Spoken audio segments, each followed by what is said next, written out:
des acteurs qui ont, y compris donc l'ex-président, donc M. Damiba. Ils sont tous en fait d'un logiciel.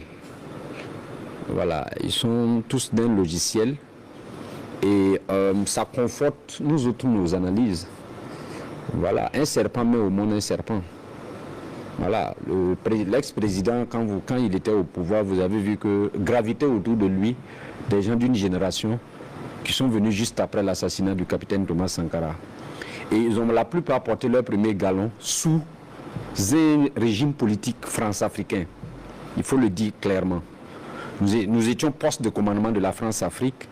Nous avons emmerdé pas mal de pays dans la sous-région. Et ils ont grandi avec un logiciel politique qui est celui en fait de gouverner par la violence.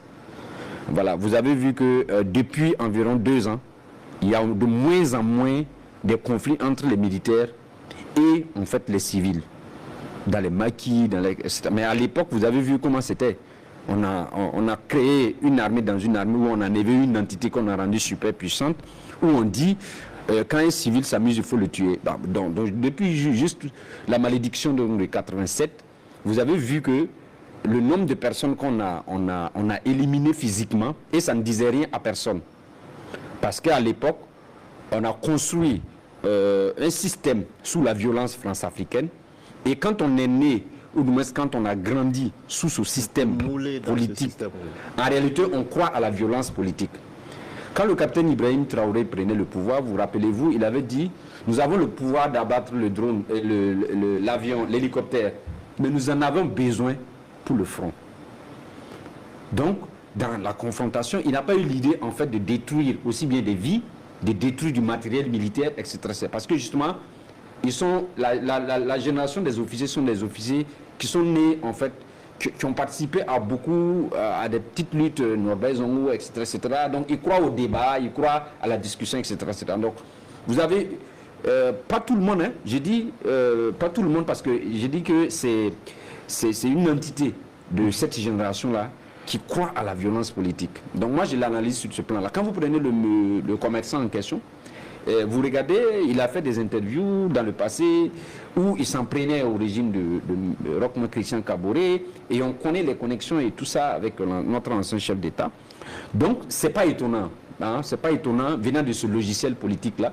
Parce que moi, j'ai discuté avec certains qui sont aujourd'hui en Côte d'Ivoire qui m'ont dit clairement que ce n'est pas en fait le capitaine Ibrahim Traoré le problème. Eux, ils ont combattu Sankara. Ils ont envoyé Sankara où ils devaient l'envoyer. Et quelles que soient les actions du capitaine Ibrahim Traoré, fonctionner avec une seule idée de Sankara, eux les irritent. Donc ce type-là, tu vas le changer comment? Tu vas faire réconciliation avec ce type-là comment? Donc voilà en fait la triste réalité de notre pays.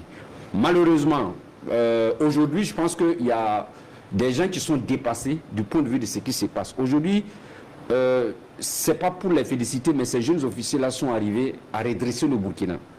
Le Burkina était quand même blessé. Et quand il y a un blessé et qu'on le trimballe à l'hôpital pour le soigner, ce n'est pas au même moment où on est en train de trouver les moyens pour le maintenir en vie qu'il faut venir demander au médecin qui a eu raison lors de l'accident. C'est-à-dire que nous, on a dépassé, le Burkina Faso actuellement a dépassé une étape. Donc les gens sont toujours dans la première étape du constat. Mais on est à l'étape où il y avait un blessé qu'il fallait soigner. Ce blessé-là, c'était le Burkina Faso. On avait des problèmes d'armement. On avait des problèmes d'organisation de notre armée. On avait des problèmes de mobiliser le peuple autour d'un certain nombre de défis. Oui. Et ils sont arrivés progressivement à amener effectivement les Burkinabés à se concentrer sur le défi qui était le défi de la sécurité. Donc si c'est dans ce contexte-là qu'il y a en fait des actions répétitives comme ça, ça montre une fois de plus que on s'était trompé, ou du moins tous ceux qui les avaient permis de venir donc à la tête de notre pays, s'étaient naturellement trompés. Parce que c'est pas à ce stade-là qu'on s'en prend à un monsieur qui est mondialement connu, qui est mondialement respecté.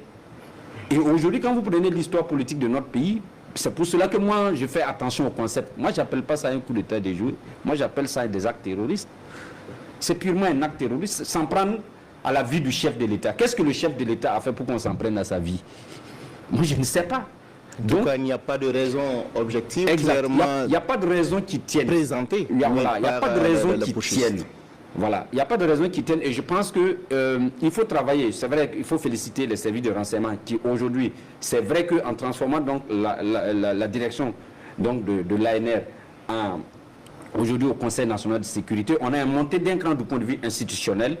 Je vois que dans ce qui se passe, il y a de nombreux efforts qui sont faits en termes de moyens, etc. pour qu'on puisse stabiliser le bateau Burkina. Je pense que quand on regarde ce qui se passe, on a le droit de dire, comme Kambiré l'a dit, quand on essaye tout le temps ce genre de choses, ça veut dire qu'à quelque part, on s'appuie sur des choses. Et moi, vous connaissez ma théorie, c'est ceux qui ne cherchent pas à emmerder qui sont emmerdés. Voilà. Nul n'a le monopole d'emmerder. Donc, quand vous avez une infrastructure de défense, il faut créer des entités emmerdeurs. Là, vous êtes protégé contre l'emmerdement. Non, je le dis parce que c'est un peu comme les étalons. Hein. On va en parler. Voilà. Vous ne pouvez pas être en train de défendre. Quand vous êtes en train de défendre toujours, là, vous serez attaqué. Mais quand vous avez des entités capables de riposter, on ne s'amuse pas. Et la vie du chef de l'État, là, on ne s'assoit pas dans un kiosque, boire un Nescafé et puis parler de l'assassinat d'un chef d'État comme on veut. Aux États-Unis, il y a un jeune qui a fait une vidéo qui s'en prenait à Joe Biden. Mais quand la CIA, quand ils sont arrivés sur le FBI et autres, là, ils avaient la possibilité d'arrêter le jeune. Mais ils ne l'ont pas arrêté. Celui qui a essayé de tirer sur Donald Trump, il est où aujourd'hui? Donc, il faut qu'on intègre ça dans la conscience collective des gens. Voilà, assassiner un chef d'État, assassiner des officiers, bon, sans les reprocher quoi que ce soit. Bon, quand on a ce genre d'idées-là, ça frôle avec quoi? Donc moi je pense qu'il faut que les gens comprennent aujourd'hui la situation dans laquelle nous sommes. Il y a de nombreux jeunes Burkinabés qui ont donné de leur vie pour défendre ce pays. Ce sont des héros de notre nation. Ceux aussi qui nous dirigent actuellement, le président Ibrahim Traoré, il a quel âge? Prendre un pays, tout le monde connaît l'état de la situation dans laquelle était notre pays. Prendre un pays comme ça, à cet âge-là, sacrifier sa jeunesse pour tout un pays, pour des veuves et des orphelins, défendre la dignité d'un peuple aux yeux du monde entier, devant des loups, au milieu des loups, ce n'est pas une tâche aisée.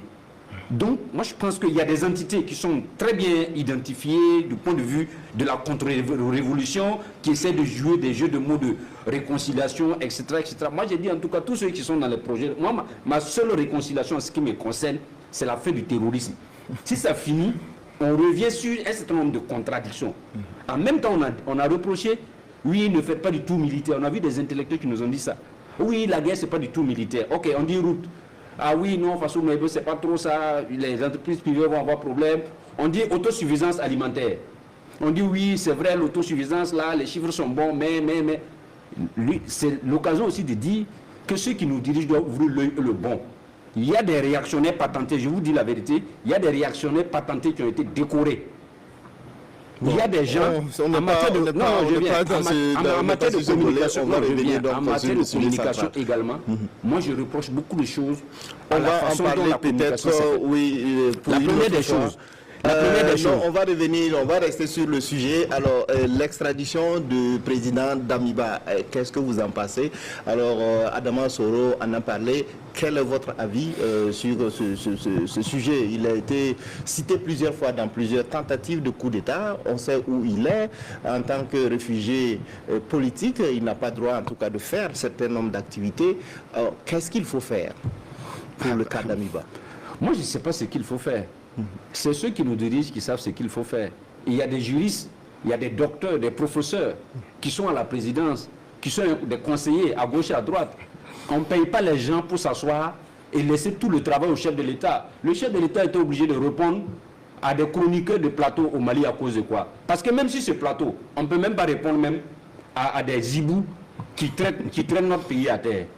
Mais ce n'est pas lui qui va être au devant de la scène. En même temps, il y a des choses élémentaires qu'il faut faire. Nous avons 10 ans de guerre. On a combien d'éditorialistes spécialistes de la guerre au Burkina? Il a parlé de l'autosuffisance alimentaire. Qui est venu nous expliquer pendant une semaine que dans le message du chef de l'État, la question de l'autosuffisance alimentaire est une réalité parce que. Mais on a 10 ans de guerre, on n'a même pas de spécialistes dans 3 ou 4, 5 domaines sur lesquels on est en train de faire. Ce n'est pas le chef de l'État qui va venir faire ça. Il y a des conseillers en communication qui sont payés cher, il y a des conseillers en sécurité qui sont payés cher. Quel est leur travail? Quand tu parles, on dit oui, telle personne, il est clivant, il est trop radical, il faut se méfier de lui, etc. Bon, de toute façon, nous on est comme ça depuis longtemps. Restons donc sans émotion. Non, c'est ce qui dirige. Les procédures, en tout cas d'extradition, sont connues. Moi, je vais venir dire quoi dedans? La justice est là. Voilà. Quand vous regardez les aveux de ce qui a été fait, je pense que s'il y a des décisions à prendre, c'est ceux qui nous dirigent qui prennent ces décisions-là, qu'ils soient extradés ou pas.